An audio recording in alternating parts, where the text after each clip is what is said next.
गोंदिया जिल्ह्याच्या सळकर्जुनी तालुक्यातून जाणाऱ्या राष्ट्रीय महामार्ग क्रमांक 53 म्हणजे 6 वरील महामार्गावर उड्डाणपुलाचे नवनिर्माण कार्य अग्रवाल ग्लोबल कंपनीच्या माध्यमातून सुरू आहे। तर नुकत्याच तयार करण्यात आलेल्या पुलावर आणि राष्ट्रीय महामार्गावर पहिल्याच पावसाळ्यात ठिकठिकाणी खड्डे पडल्याने अग्रवाल ग्लोबल कंपनीच्या कामावर प्रश्नचिन्ह निर्माण झाले आहे।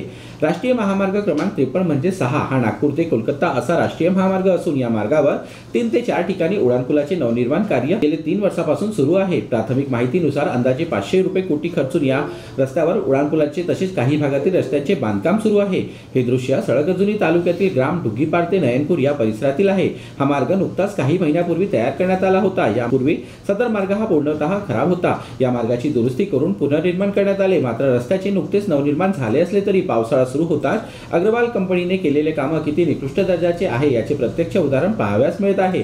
रस्त्यावरील पडलेले खड्डे जेसीबीच्या माध्यमातून भरण्यात येत आहे। मात्र महामार्गावर अनेक ठिकाणी खड्डे असल्यामुळे वाहन चालकांना रस्ते शोधत चालावे लागत आहे। रस्त्यांची पूर्णपणे चाळण झाली असून कंपनीने केलेल्या कामांवर प्रश्नचिन्ह निर्माण होत आहे। तर त्याचबरोबर नवनिर्माण पुलांमध्ये राखड मोठ्या प्रमाणात वापरण्यात आल्याने अनेक ठिकाणी रस्ता सुरू होण्याआधी पुलावर जीवघेणे खड्डे पडले आहे। त्यामुळे अग्रवाल ग्लोबल कंपनीच्या कामाची चौकशी राष्ट्रीय महामार्ग विभागाने करावी अशी मागणी स्थानिक गावकऱ्यांनी केली आहे।